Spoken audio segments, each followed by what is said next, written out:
This is the Run Recap.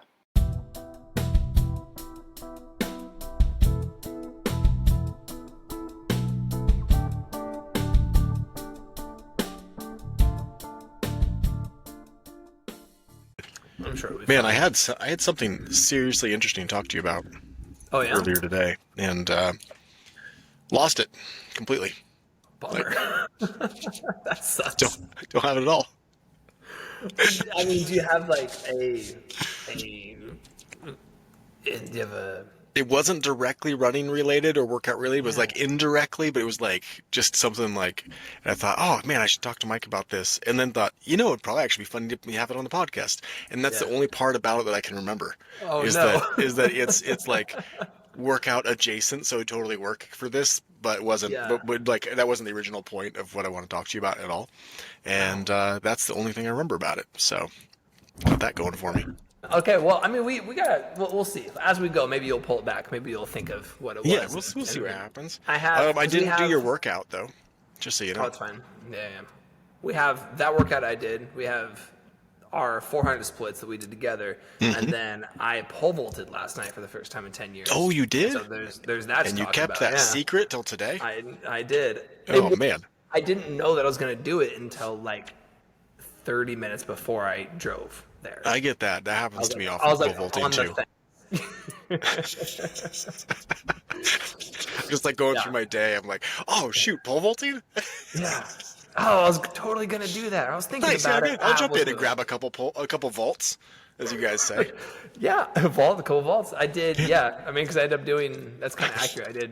I did a total of. I mean, like total warm ups and everything. I think I did 1, 2. I did 5. Okay, well, I'm most curious about this. Let's start there. I can't talk about anything else till I hear about the pole vaulting because this has been something I've been wanting you to do for a long time. Just because I wondered how that all clicks. First of all, how long has it been since you've pole vaulted at all? So I graduated. Don't say 12 hours. 12 hours. It's been like maybe 13 hours since Yeah. last time. So I graduated in 08. So that was the last competition I did. So 08 competition, conference championship. That's the last meet I've ever did. Eric, my coach, really wanted me to do one of the all-comers meets like right after that because I ended in a really poor way. Like it wasn't a very positive ending. And so he's like, come, just end on a positive note, do an all-comers meet. I wasn't in it. I didn't care. And then 10 years ago when I was 30, I was like contemplating, as most, I'm sure 30-year-olds do, you're like, should I try to be an elite athlete again? Yeah, we probably could go pro. Should I? Well, I mean, that was my, Yeah. that was my thought of like, okay, I'm still physically in my prime, so it's going to take hard training, but like, it's such a technique-driven sport that like, I'm at a better place mentally for technique. So should I don't know, is this something I should really pursue? The Olympics is how far away can I do this? What do you think happens with that? I mean, there's obviously a thing of like probably being scared of getting old, or or you kind of feel that slipping away. That's just like the stereotypical thing, of course. I think there's something more than that. 'Cause I'm not sure. I know I felt that to a degree. I feel that probably like every day a little bit, but it does seem like athletes in there they go through their 20s and they back off, almost maybe because we're burnt out. We just work so hard through high school, college, sometimes stuff like that, and we're like. And now you're looking at maybe starting a family. You just have different focuses. You're trying to get your job going, trying to get a career going. And at 30, things like kind of start to roll a little bit. And then you notice like, well, for me, I guess my body was not in great shape, but you realize, oh, I can get it in good shape, and it's different. Like my body's just different now. It can do different stuff, and you get curious what it can do. I think that's a bit for me, but I do think this is like a pretty universal thing that guys go through. Is they hit 30, and it's like. It's just like the stereotypical thing of guys. Every guy in their 30s has a podcast and is training for a marathon, Right. And so even guys that didn't run are all of a sudden doing that. What was it for you that made that click in your It's worse than that. It's every guy is a training to be an ultra marathon because they can't run fast. That's what it is. There is a lot of that. That's true too. So for me, I don't know, cause there's a lot of like semi midlife crisis stuff, right? Where it's like trying to relive glory days. Sure. It's like, I can still do what I used to do, right? So I think there's elements of that. No, actually, for me, there's not elements of that. It was purely because I actually didn't want to do it. So when I spent like a total of three to four times. I went down to a club over here and I jumped a little bit just to kind of see, like, how does my body respond to this? How does it feel?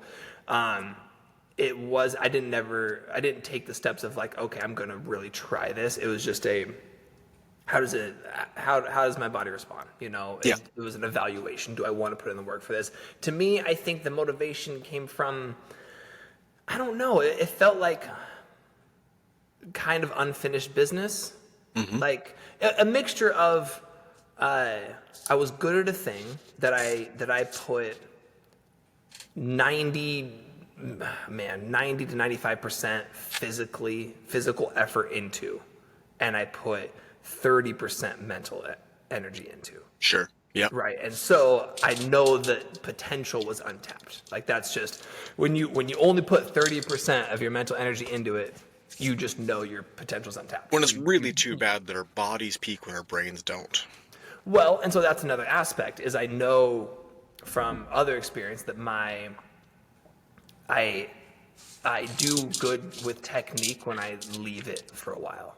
Sure. I've done that with drumming, and it worked out with pole vaulting too. Like, so I went back to it 10 years ago, and a couple things that I had wrong, I fixed. Right. I'm like, Yeah. oh yeah, this portion of my technique is actually way better now than it ever was. Mm-hmm. Because I've been thinking about it offhandedly for 10 years, you know, Yeah. and like remapping it in my brain, like, oh yeah, this is what you should have done on those couple jumps that you missed, you know? Absolutely. And so it didn't feel like I'm trying to relive anything because I recognized, because honestly, I kind of didn't want to do it. The path that I had in my head formulated, I'm like, I don't really want to do this, but should I? That's what it felt like. It didn't feel like I'm trying to relive anything. It was, I think it was at a crossroads in my life of where do I go? I think that's more what it was. What am I doing? I didn't really have a good focus. I mean, I was doing stuff, but like, do I need to really focus on this?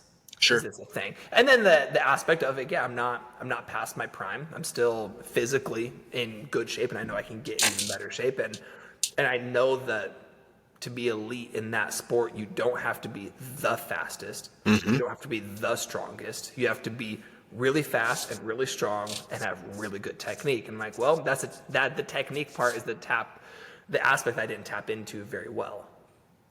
You know, And the stuff it we're got- seeing older and older men be good athletes, you know, because right. because of that, you know, it's like I guess the thing I've seen is like it's not like you hit 26 and you just drop off the edge of a cliff, you know, you ramp up to around 26, but for some people, for me, it's probably earlier, but it doesn't just drop off. Actually, it shows a very slow decline from there till you're in your 60s, and then usually a pretty severe drop off for most people.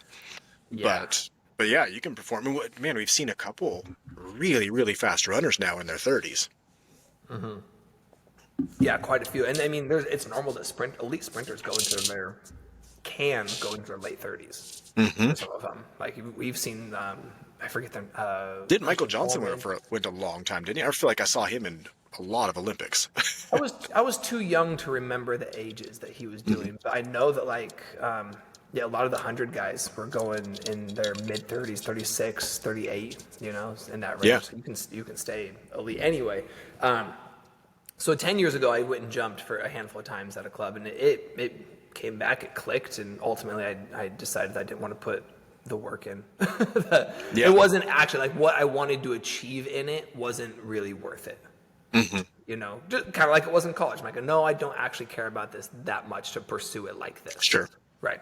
But it was fun, you know, did a couple jumps and so that was 10 years ago. No meet, no bar. I went over a bungee a couple times, but did not go over a bar. Bent the pole a little bit and like went from like a decently long approach. I got on some kind of big poles for not having done it, you know? Yeah. And so this one was, so this one was not that experience. I rolled up too late because I was kind of rushing to get there, and there's tons of traffic around here. And so the warm up is at 5:30. Bar goes up at 6, and I got there at 5:45, 5:50. And I'm like, oh shoot. I'm like, well, they're still warming up. Let me go talk to some people. Because I also haven't like checked in with the guys there a little bit, but like, you know, I got to see if I can borrow some poles. Yeah, See if they right. have any poles big enough. Because sometimes at these all-comers meets, it's a lot of like really young vaulters and girls, and so like the poles are just small and short. Yeah. And I'm tall, and I don't weigh a ton, but I weigh a good amount. And so like safety wise, I have to have a big enough pole. I'm probably not going to bend anything long enough to break it, but still, you know, I can't jump on even though our audience doesn't know any of these numbers, I can't jump on a 13-foot, like 140-pound pole. Like it won't get me into the air. Right. So, yeah. And so It's going to bend a little. It's going to be a wet noodle for you. it's going to bend and like kind of roll into the pit. And I'm going to, you know. So I talked to one of the guys there, and he kind of gave me a heads up. He's like, yeah, there's still time to do it. I'm like, okay. So there's like, wasn't a ton of people, but there's like a good amount of vaulters. So I grabbed a pole, and I think I was going to use, and I like waited in line, and I ran through and did like just what we call a straight pole. So I didn't swing or anything. The pole didn't bend. I just grabbed as high as I could, and you just jump into the pit. Sure. So it was a good like, hey, I'm holding a pole, I'm jumping in a pit. Great. Yeah. Like if I a little bit of had- your timing kind of starts to figure out a little bit there. Are your steps correct with that at all, or you still got to figure your steps out? Yeah. No, okay. and you don't need to. Like with a straight pole, you don't need to figure out steps. You just run and you jump. And I remember enough and have enough muscle memory to be able to like just phone that in, and it's fine. But also like you would do this ordinarily, like as a warm up in a meet, you would do some straight pulls and some straight pull inverts, and then you go get your step and start bending a pole. And so, but I don't really have time. So I'm like, well, I haven't done anything, so I need to do a straight pull. And then I'm like, okay, well, let's grab about here on it, kind of near the top. And I didn't want to take the time to run back my steps and like get in the way of everybody. So I'm like, Yeah, and you got to have someone usually like marking your steps for you. I mean, like it's a whole process to get your steps dialed in. It is a whole process. So I picked a number that was like somewhat familiar from years ago. And I'm like, all right, there's 70. I'm not gonna do a huge long approach. Like, so typically a long approach when you're vaulting is like, I used to run from at my best with my biggest poles, I'd run from 110, 115 feet, right? And that's like what we call like an 8-step or a 9-step probably. So 9. Yeah, and the further you're running for, the more margin for error there is too. So it's all, you know, so a shorter More margin one. for error. Yeah. There's less steps, Luckily, less things can go wrong. Right. Luckily, I was always, you know, as a drummer, I'm always very good at my timing. So that didn't affect me too much. But again, like the farther you run, the more energy it is, but you can get on a much bigger pole. I'm like, well, I don't even know what poles I'm getting on. So I'm like, this seems about like a 5-step or so ish, maybe. So I run and I have the guy get my step and see where my planting foot is, and I just run through. I don't try to bend it. And I'm like within 2 feet of where I should be. I'm like, oh, great, perfect, just my step. And then now I'm like, but I gotta go. I just gotta do it. And like right then, the guy calls like, all right, last run throughs. I'm like, okay. So I have to trust my step is gonna be there, and like kind of just gauge it, and then bend the pole and go up. So I did, and it went in, and it was fine. But like I was like nearly shaky, and I'm like so nervous about it, because like I'm not warmed up near enough. You know, I'm not dialed in. My legs aren't warm. You know, luckily with vaulting on small poles, you don't have to run that fast. So like. Well, and I've been training sprinting for a while. It's like my speed is really good right now. Yeah. And so to phone in a 60% effort is not difficult, right? So it's going to be okay. But at the same time, like the nervousness, to me anyway, because I did very minimal pole vaulting, but enough that I do understand it. And to me, the amount that can go wrong, as far as just activities we do where we go in the air, you and I do a bunch of activities where we end up in the air. The amount that can go wrong in that period is just huge. Like, it's just astronomical how much stuff can go bad. And so the nerves going into that of like, you step off by 3 inches or something like that, or it bends in a way that you were not prepared for, or, you know, there's so many things that not only can go bad, but can go catastrophically bad. Like, the pole there's so much power in the pole. What if you bend it way more than you thought you were going to, or whatever? Especially being on a pole you don't know. It could have shot you who knows where, you know? Yeah. I've seen I mean, people been launched a long ways before. Yeah, some of it me. And the reality is that with the size of pole I was doing and the amount of steps I was doing, like the likelihood for all of that is minimal. You know, like it's just that those risks start to increase the further back you go, the bigger pole you get on. But the nerves are realistic, though. I mean, there's the nerves are real. There's a lot. There is a lot of things that can go very bad. Yeah. So I bend it and I just blow through it. Like it's way too small. But I get in the pit. Like I get in the pit, I'm like good. And I go deep in the pit, I'm like good, okay, I'm comfortable. And then like I sneak in one more jump. I'm like, all right, let's just wait, no, did I go upside down that time? No, I hadn't even gone upside down. So I did one jump and then the bar goes up. I'm like, okay, well I feel like so the opening bar for the elite, quote unquote, at this all comers meet is 10 feet. Okay. And I'm like, I'll just come into 11. Like going too low is always weird when like I can bend the pole and pick up my legs and I'll clear it. Sure. So let's not do that. So I come at 11 and like for the listeners at home, I did this for a year and I cleared 9 feet was the best I ever did and never got upside down. And I'm pretty quick and I'm pretty strong. And I know I got to like horizontal basically as far up as I ever got my legs. I never got upside down at all. Well, and that's the perk of being tall. Right. Yeah. And having a good jump is like I can get on poles that make it so the low heights are like you don't have to have any technique to get over the bar. Like you just kind of throw your legs in the air. On that note, though, the first all-comers meet I did, I was talking to one of the vaulters there, I think a high school kid, and he was like, I was talking, I'm like, yeah, I might have to come out and do this. He's like, oh, what do you think you would come in at? And I'm like, I don't know, like 11 probably, like just as a guess. He's like, oh, that'd be my PR. Like, oh. Right. Sorry. Like for some of us, that's really hard. No, I wasn't trying to say it. I'm proud of my 9 feet. As you should be, right? And so anyway, so the bar goes up, and I still haven't gone upside down at all. Straight pole, nothing. And like that's a nerve-wracking thing to like get upside down when you've only bent a pole one time so far. Like. Again, this is the warm-up process. This is the easing into a process. And, like, I don't know where I'm going to land in the pit. I knew I blew through that pole. So I'm like, okay, so I move my hand grip down a little bit. This is nuance that people don't care about. To stiffen it up. And I'm like, I'll just run, like, a tiny bit slower. Right? Mm-hmm. And so I did. I go up, get over it, and it worked out perfect. I'm still a little bit too deep. But, like, I get over it, 11 feet, cleared. Like, nice. Great. Way above. And you getting upside down, like feet are getting above your head a little bit and stuff? And oh, I have no idea. Okay. I don't even know what happened. I ran down. I put the pole in. Muscle memory took over. Yeah. I went up. And then at one point I saw the bar underneath me, and I landed on the mat. Mm-hmm. Okay. I'm like, okay. I'm like, great. I'm in the pit. Sounds good. You know. Yeah.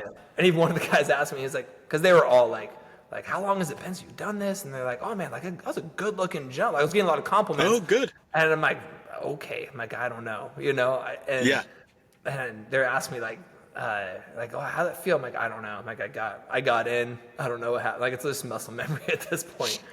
And so we go up a pole, and because that one was way too soft.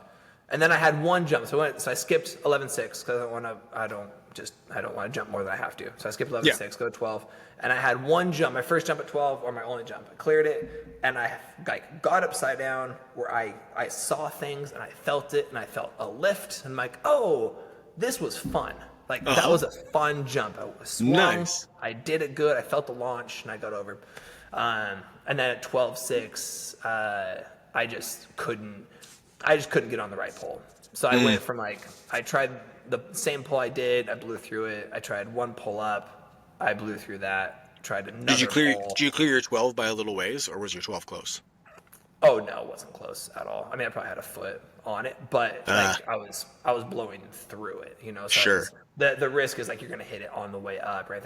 In hindsight, what I should have done is I should have stayed on that pole and just ran a tiny bit slower. Sure. Right. It had enough lift that I could have at least cleared the next height.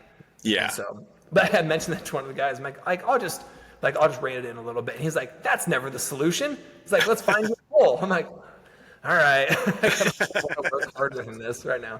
But you are right. Like that is the solution. You'll find a pole. Um, but yeah, so it felt really good. 12 feet, missed on 12.6, but just because I couldn't get on the right thing. My Cool. Was last jump at 12.6 was on a kind of a big pole for my step, and it like ranked my shoulder super hard. Like it's all like stiff and not working super well today. So you had some time to figure it out for a little bit, a little bit of practice. I Probably got a would've few gone a long ways. practice. Yes, a little practice would help a lot. So Yeah. in a few weeks, I'll probably go out and try to do it again and see if I can. I'll maybe bring spikes. No, I don't need to bring spikes, but I'll move back a little bit, run a little Sure. faster, get more speed. So maybe I can get on some respectable. Well, it's so fun you heights. could do it, Yeah. and you could do it. Wouldn't it be so frustrating to go out there and you're like, man, I don't remember how to get upside down.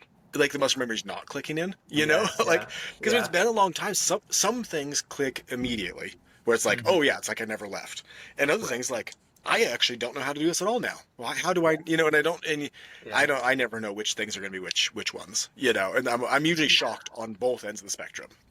I'm trying to remember what has been that way for me, where like I've came across it and it just didn't work, or like the things didn't click. Like I remember them clicking. I can't Certain think of an example, snowboard but I'm sure moves. there is.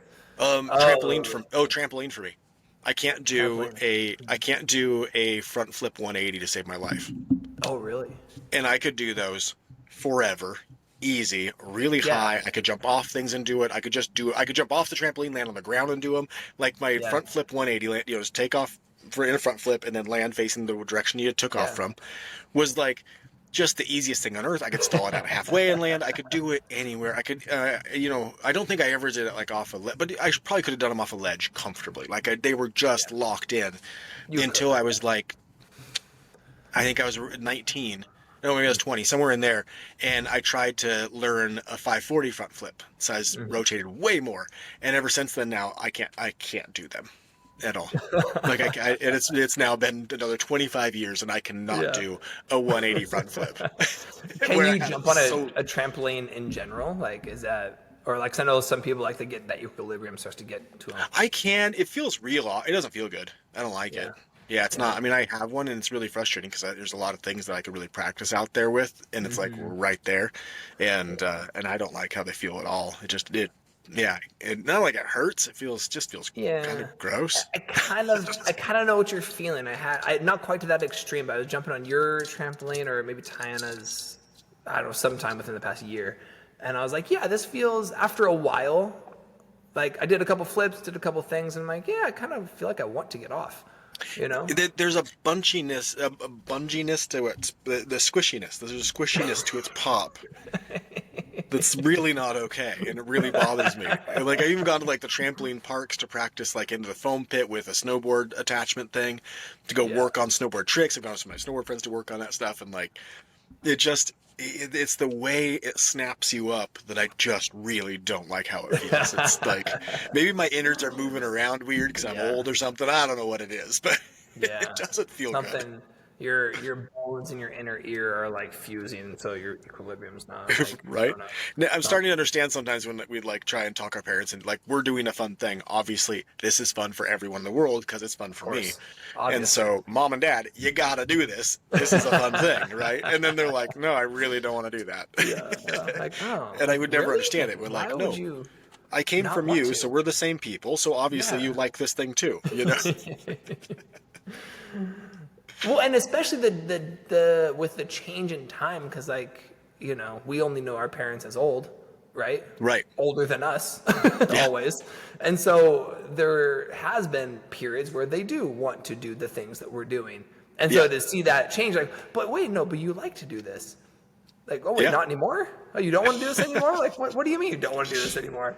Yeah. Well, there were so many funny. things like that too that dad. I remember as a kid thinking, oh, dad's just old, so he doesn't want to do this, right? But when I took up skateboarding, I'm 8 years old, and I'm like, Dad, you gotta come ride my skateboard. He's like, I really don't want to ride a skateboard. I'm like, Dad, you gotta come ride a skateboard. This is the coolest thing I've ever done. You gotta come ride a skateboard. And he like just would not do it at all.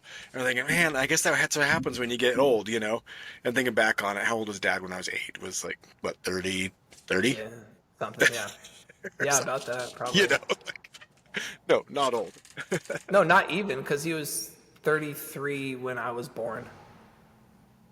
33 and 6 you years born. older. That would make me 9. Yeah, so you'd have been 29 Yeah. years old. Yeah. Yeah, anyway. Yeah. Still, yeah, thinking back now, you weren't old yet. I just thought you were. No, yeah, you just thought so. I know. Or even like, well, and that's a funny one too, because then he did go and briefly learn how to skateboard Yeah, well, way later in his 50s. in the bowl. In his 50s and 60s. Yeah, then he did. Because we talked about the snowboarding thing. And now what I'm trying to do now is he really is adamant against paddleboarding. Oh. And like, Yeah. but Dad, you just kind of like hang out on the river for a while. It's awesome. Yeah. You just get to like be on the water for a while. And then you You don't. would like it. I think so too. And I think, but Dad always says no first, you know? It's true. That is true.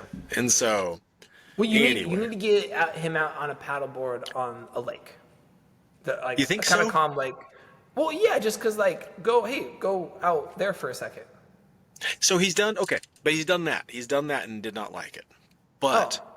he also went mountain biking with Ducky and didn't like that either. But they went mountain biking on a logging road. Yeah, mountain biking on a logging road is terrible. You want like a smooth single track, and then it's awesome. Yeah. But yeah, it's Yeah. wrong place to do it. That's not fun on a logging Yeah, road. wrong And mostly, environment. and you know Ducky too. They probably just mostly rode up a hill for a long time. You know, like it probably wasn't quick and exciting. It was just grueling, you know, because that's what Ducky does.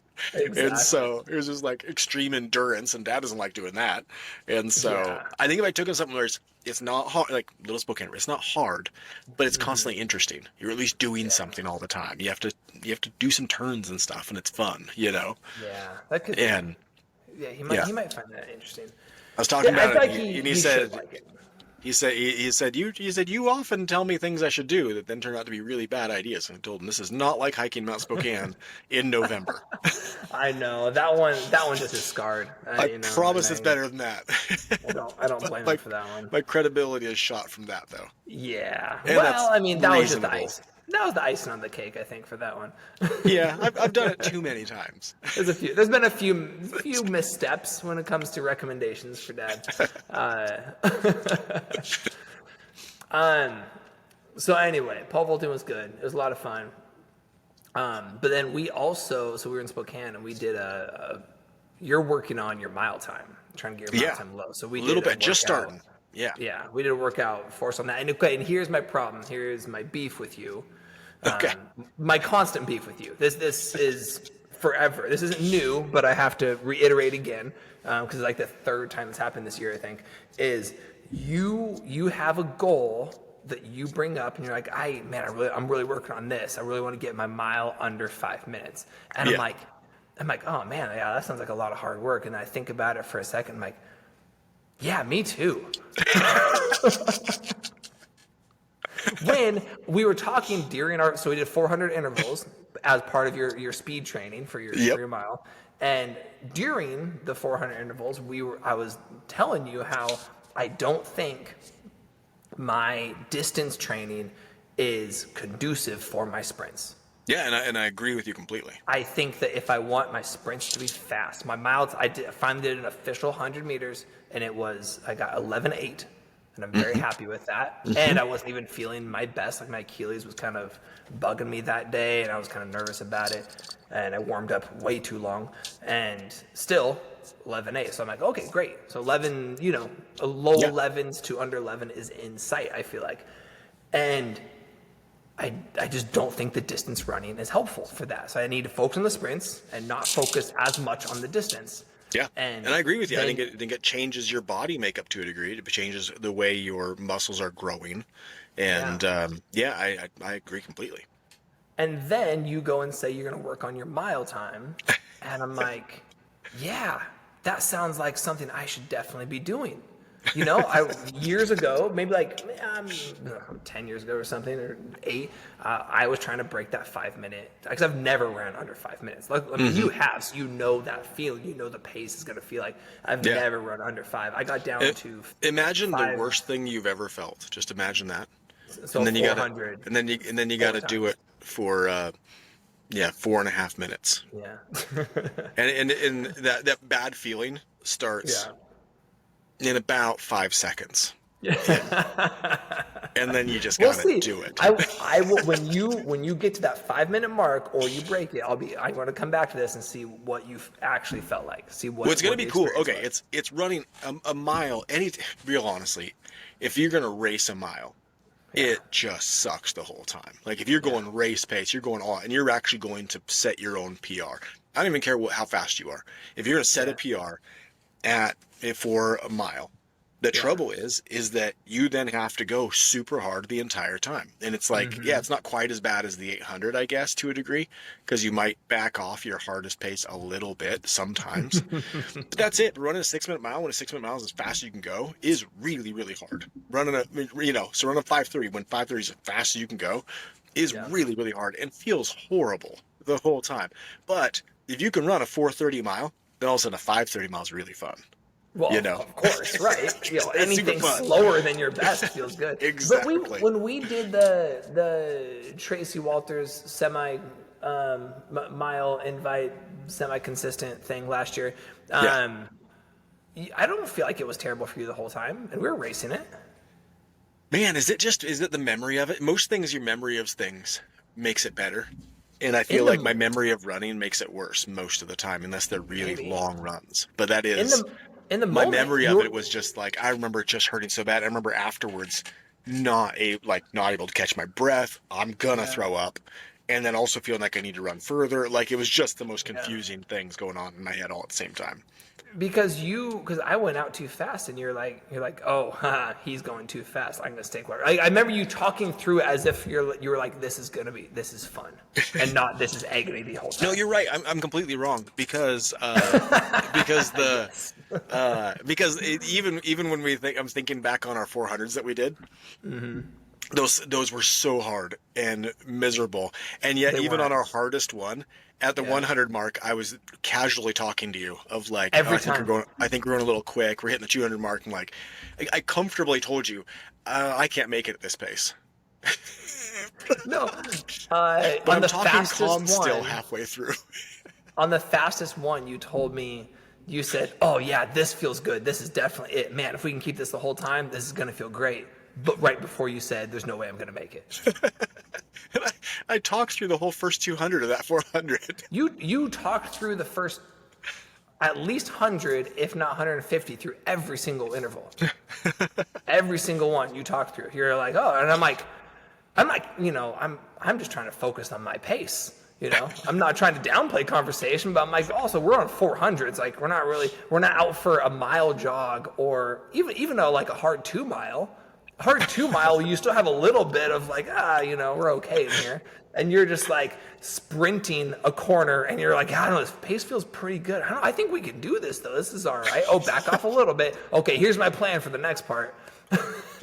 I gotta encourage you all the time because this is a really long distance for you. So I gotta be there for my brother. And it's always I've always had to be there for you when running anything long. Meaning like anything over a 200. I gotta be there for my little brother. Gotta help him through this. It's not his thing to do. So I gotta.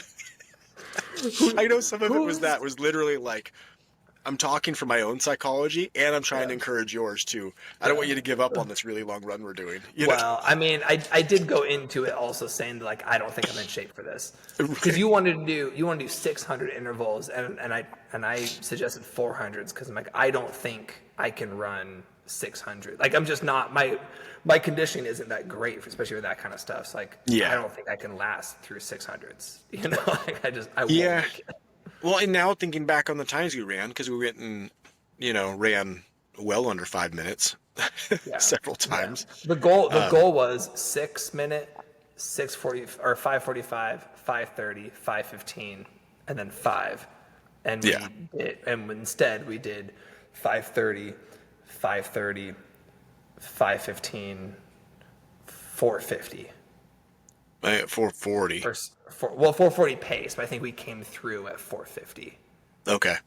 I think our I don't know. Anyway, we ran our fastest one. We ran a 107, 67 seconds. Oh, true. Yeah. So way That's too fast. Right. I was thinking the teens. Anyway, yeah. It's like 434 or something. Yeah. 438. That's what it's 438 pace. So we Yes, we're going way too fast from the We could have run get-go. 600s just fine if we backed Well, off a little bit. Not at 5-minute pace, though. I couldn't have done 600s at 5-minute pace. And I you mean, did not 400 multiples. You did 400 at 430 pace. I did one. Yeah. I think you could have Yeah. done one 400 at 5 or one 600 at 5-minute pace, and it would have been Well, yeah, easier than that I 400. could have done one, but your initial, I'm saying, your initial Yeah. proposal was to do 4 or 6 or whatever 600s at 5-minute pace, and I'm like, All right. I can't do So, that. so after doing that though, so we ran a 67-second 400. Yeah. Can you break 60? On a 400? Yeah. Oh, 100%. I'm not sure I can, but I kind of think I can. Oh, I definitely can. Yeah. I've only broken 60 a couple times, and one of them was in an 800 race. Oh, okay. Actually, I think I've broken it in races before a few times while doing other races, but just take off finish just a 400. I've Yeah. rarely been under 60 seconds. Here's the problem. I say this very confidently that yes, I can. I really don't want to prove it though. No, I don't either because it hurts so bad. And especially after, it's not, okay, the 400 itself is not that bad. First of all, you run a 60-second 400 right now, if we were to go out and do that. A 15-second 100, not a big deal. A 30-second 200, for me, that's pretty hard, actually. But at the 200 mark, I'm not dead. At the 300 mark, I'm still okay. With the last 100... Oh, you're breaking down the Breaking it down. Yeah, the last 100, okay, I see. I'm going to be pumping my arms for everything, which we did not do. I did not sprint at the end. I could have sprinted at the end, so I could have knocked didn't off sprint. even what we did. No, so and I was could have. actually, I had some left. Like we weren't racing a 400, we're going for No. pace. So I had a lot in the tank that I could have Yeah. done, even though my lungs were done. They were. We were destroyed. trying to back off. And I was trying to stay with you also, Yeah. like, to make sure our times were consistent, right? But it's kind of like holding your breath to a degree. Like, no, everything I needed was already in my body for that long of a distance, for 60 minutes. So so by breathing in doesn't matter right now. I'm running on the reserves in my muscles. That's it, pretty much. And so you're just doing that. Now, so it's not the 400 that hurts. It's then the next like 3 or 4 minutes of trying to catch my breath and stumbling and trying to make my body survive after 400. That if I ran That is- 60 seconds, I need someone there with me to make sure, like, if I have a heart attack, maybe take care of me. Like, I don't know what's going to happen to me, but it's not going to be good Yeah, for a that is while not, that's not my after I experience push at all. that hard. That's hilarious. That's But not is, my isn't that right? experience Like, at all. the pain of the No. 400 is not in the 400. It's after the 400. That's No, the pain it's of the in- 400. No, it's in the 400. There's a sprinter distance runner difference, isn't Yes, no, it's the pain is in the 400. You go and with your, and this is my analysis. Even if you're in shape for the 400, this isn't talking like for someone who if I went to run a 400 right now, at sprinted a 400, this would be a totally different story. But as someone who has been in shape for it, you sprint the corner, you glide the backstretch, you're feeling good, right? So the first 200, you feel good. You're like, oh yeah, awesome, I'm cruising. You get 50 meters, so you get halfway around the back corner, and then you're like, uh-oh, this is getting hard. This is really hard. And then you round the corner, so another 50, you get the backstretch, and then you're like, oh no, things don't work anymore. And maybe you make it to like the last 50 meters. Maybe it's not the full 100, but maybe it's the last 50. But somewhere in that 100, you're gonna all of a sudden just not move anymore. And that And does happen. amazingly, you crossed the finish line, but you don't know how you did it. You think that, oh, my body stopped, and then the track moved underneath me somehow, and I'm across the finish line, but every time I pick up my leg, nothing happens. Your arms are swinging so far back that your elbows hitting your ear. Your knees are up by your nose, and the reality is your feet are barely coming off the ground. And Right, you're shuffling. you're driving your knees with everything you have. If you put this much effort ordinarily into driving your knees, yeah, you'd be knocking yourself in the face. And in this moment, your toes are like barely scraping across the ground, you know? So, and then afterwards, you're done and you almost throw up, and there is the aftermath. But no, the harder part is in the race. The other part you're missing, though, that's really hard about a 400 is as you're doing that, and with the stagger and all of that stuff, and you feel that last 100 where you're like, I'm just not moving anymore. Then you also know everyone's watching, And it's going to be real embarrassing when literally every single person passes me here with about 20 meters to go by a long ways, because you feel like you do feel like you're not moving. Now everyone else feels it too, so it all works out okay. But Yeah. that is the other part is you're sitting there like, oh, this is about to get real embarrassing. Dude. Yeah, I've never had that experience of the field taking over. Yeah. Right. If the, Well, of the and I'm whole not saying race. they I've do. been passed for sure. The but fear like, that they're going to though is the yeah, worst. the fear. I haven't. I've watched other. Well, actually, man, the good runners would often do that. They'd go out at the base. They're like, you know what? I just need to do something different here.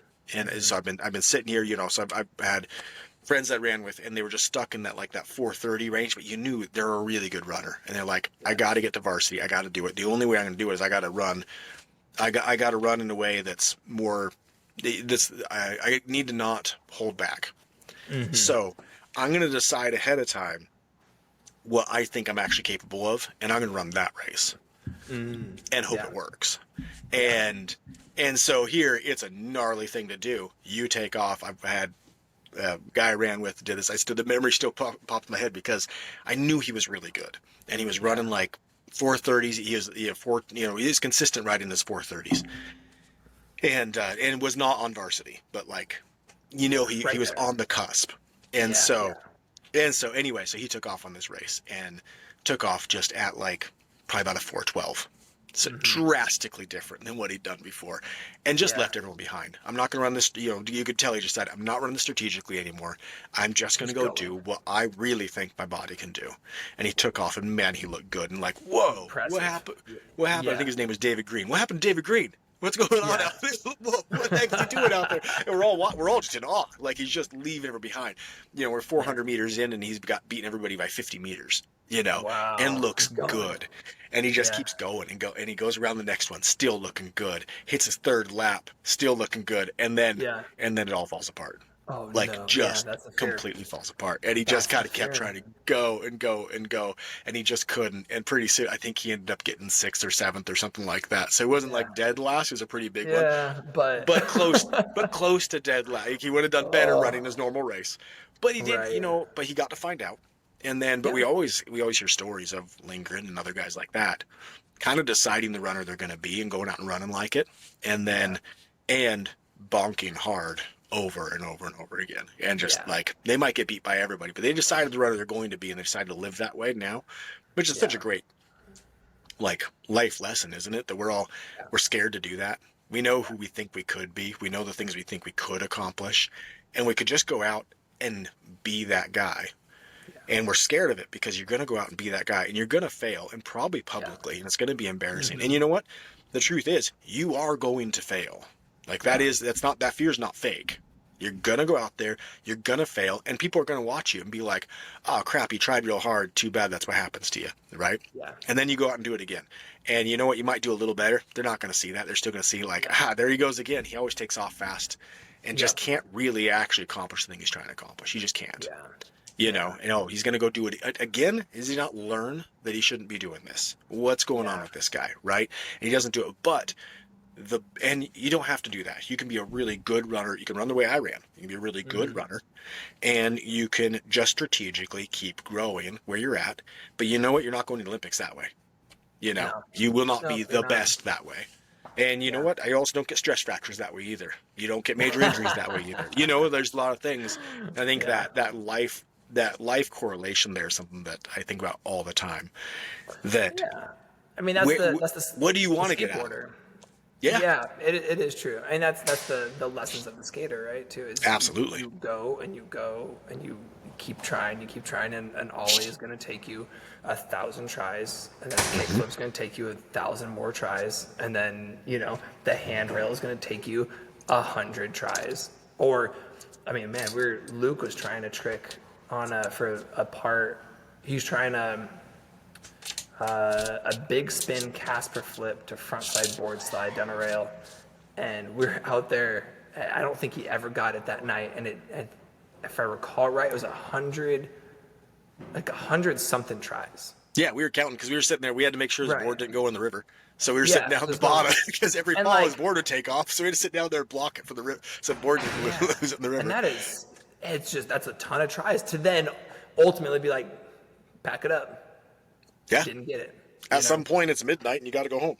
Yeah. And okay, we didn't get it Still today. Didn't get it, but you keep trying and you keep trying. But yeah, what you want to get out of it is that's a huge part of it. What do you? Yeah. And I think You that's want it. the And, pain of it, you know. and I think that's an important thing to think about when you look at the Olympians and stuff like that. They took huge Mm-hmm. risks to get there, and they did things. Not only are they probably talented, of course, they also worked really hard. But there's a lot of people out there probably work just as hard. And Oh then, yeah, man! The statistic of how many people were close to the Olympics is probably. I mean, I don't know what it is, but I'm sure it's probably kind of. Well, depending on your perspective, kind of sad. right? Like sad. Like, oh man, I feel bad for these people because they're on the cusp. I mean, I know just in pole vaulting specifically, I know a ton of people that I vaulted with, like competed with, that got to the trials.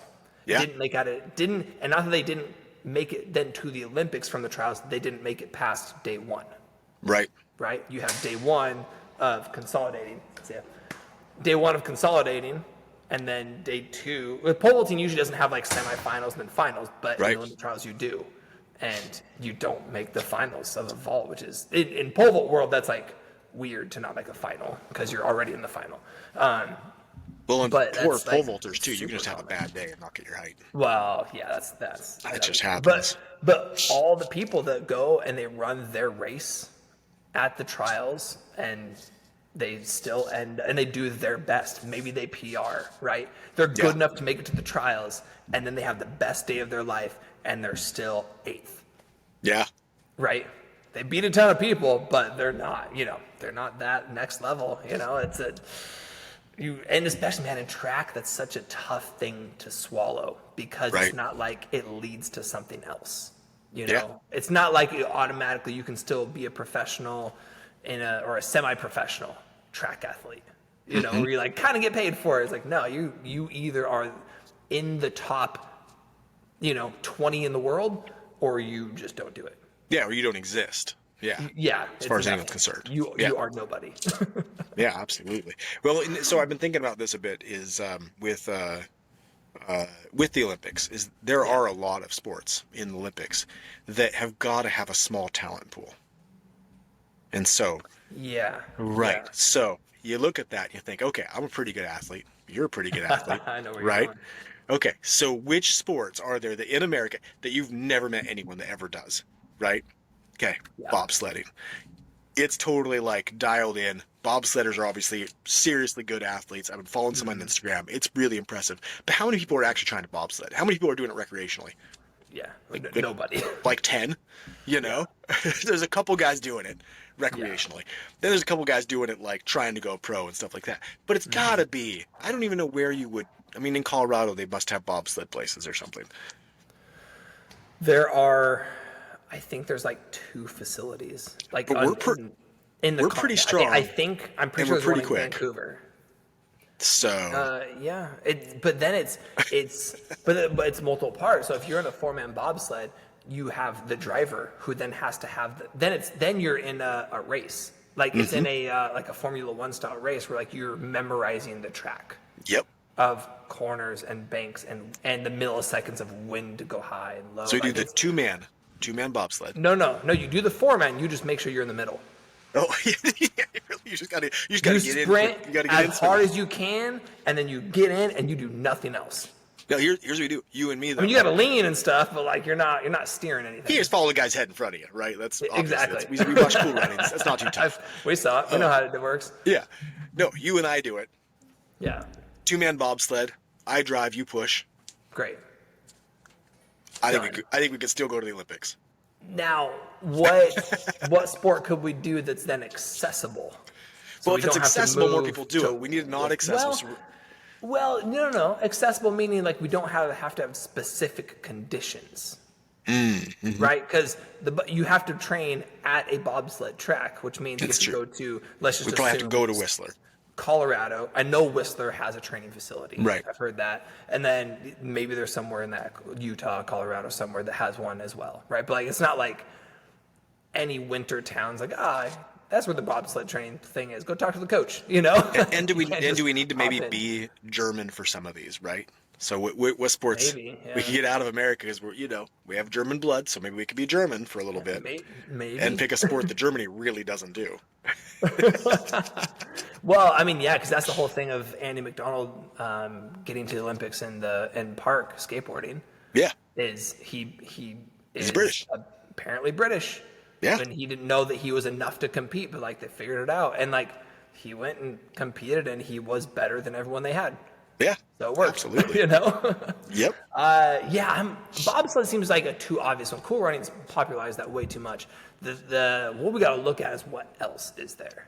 What Yeah. other, there's all those there's shooting and that those kind of things that I wouldn't be good at. But No, me neither. things like that. They're like, what other? Yeah, so many people have done that transfer. Like they weren't good at this thing, or they failed at this in the Olympics, and they swapped over. Because some coach saw them and like, oh, hey, you should try this. The Cool Running story. You're both exactly. We got to find our John Candy Yeah. There we go. that can see you could be really good. If you you're not that good at all these things, but put them all together, you can be really good at this thing. Exactly. Just got to find what it Yeah. is. We got to think about it. I don't know. And I don't know then what we it's can gonna still be. be Olympians, which we know Yeah.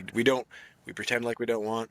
Part of us really wants it still. Oh, everybody really wants it. I mean, so that was when I was getting 10 years ago and I tried pole vaulting again, that was the goal of Yeah. because I was in college, I was off in practice. So unfortunately, I never did it to me, but in practice, I was off the qualifying height by an inch or two. Right. So I'm like, I Yeah. know this is within reach. And so then I'm like, well, what if I actually focused on it? Maybe it is within reach, right? And I can get to the trials, then who knows from there. But yeah, it's always in the back of your head. Like, can I, I've talked to other Olympians, I'm not an Olympian. I've talked to Olympians, a couple that, have described that like you're an elite athlete for a while and then you take a break and then there's a point where it just comes back and you're like, ooh, I should do it again. Like you're not around the environment because you need a break and you're around it again and you're like, oh, I should do this again. Like, like, ooh, what else do I have left to give? Right. Like you gave everything you have, but like, ooh, but do I have a little bit more that can still be tapped into, Well, I think still keep thinking that's what that. I works still for keep me. thinking I got a lot left. I could still Well- accomplish some stuff. But then we did those 400s, and I felt fine the next day. But then it took me 3 more days to be able to walk because my calves hurt so bad. Yeah, because you were doing spikes and stuff, which doing is spikes, but- which was kind of mean. I had to keep up with you on spikes. But Clearly, my that's, muscles were not there for it. that is another thing though to keep in the back of your head is you do. Okay, we didn't reach our elite status when we're in our younger years, in our prime, but how good a shape can you stay in? Because what else will open up down the road? Like, Right. What little nuance, masters of vision, whatever, can you be the best or one of the best at that you don't realize is there? So it's like, to me, that's like a small spark of motivation to be like, all right, let's make sure I can jump and sprint and run as best as I can for as long as possible, because you never know, like, what little thing is going to pop up at some point, like, oh, I'm amazing at this in my 50s. Well, that I why didn't not? know existed. Why not keep it there and always be ready? I agree completely Exactly. with that. Because a wise man once said, "Winning is winning." So Yes, it is. whether it's by an inch or a mile. Venture amount. Winning is winning. Which wise man said that? Oh, it's Vin Diesel. That's what I thought. With an inch or a mile. Quarter mile at a time. So how those 400s feel to you? Because we did 6 of them, 5 of them? 5 of them. 5 of them. Yeah. They all, to me, like, they felt really good. It was just that last one that kind of took me out. I was recovering quick. Like, we were doing like a minute-ish rest. Yeah, and I it wasn't was bad. recovering really quick from them for being in the 5:30, 5:20 range for most of them. That last one where we're under 5, that one took me out. But right before that one, I said, you know what? Let's do 6. I can do 6 of these. Let's go to 5 minutes, and then let's just stay there for 2 more. And I think we could have. Then, but yes, if we paced better and If we did 5, we actually did 5 minutes. We were not mathing very well at all. The main thing, my takeaway from that, first of all, the running felt good. Actually, I was surprised even on our sub 5 minute, on our 4:40 pace, my leg speed felt really good. My legs felt relaxed. And so You seemed like it, yeah. that's pretty cool. Like if that can happen, I can get the rest of my fitness to catch up with that. But the fact that like my cadence was nice, and I didn't feel like I was reaching. So I had a long stride, but I wasn't reaching. And my cadence was not fast. That actually felt like a really relaxed cadence for that speed, for me especially, because that's near the fastest I could even sprint. Yeah. Is right around there right now. And so we found that that's not true though, because we did some sprints later, and you by the third one you're moving quick. You give me a pretty good head start, and I can destroy you. Man, with a head start, I could beat you so good. But I think it was encouraging for me. It was like, oh, good. If my legs can relax, if I can get the rest of me to relax, so running sub 5 is doable. Like that's. I think so. Yeah, that was what's encouraging about it. Is like, oh, this is possible. I just need, but also my paces were everywhere. I couldn't lock into anything. Like every time I thought, okay, here it is, and that was completely wrong every time. Yeah. And I never knew how fast I was running. So I gotta hit a track for tons and tons of them to get that figured out. Yeah, we did not tap into that very well. I was having trouble gauging that as well. I'll go figure it out. And throwing spikes on too. I'm not used to running spikes, so that was a totally different Well, thing too. that completely changes your pace. Yep.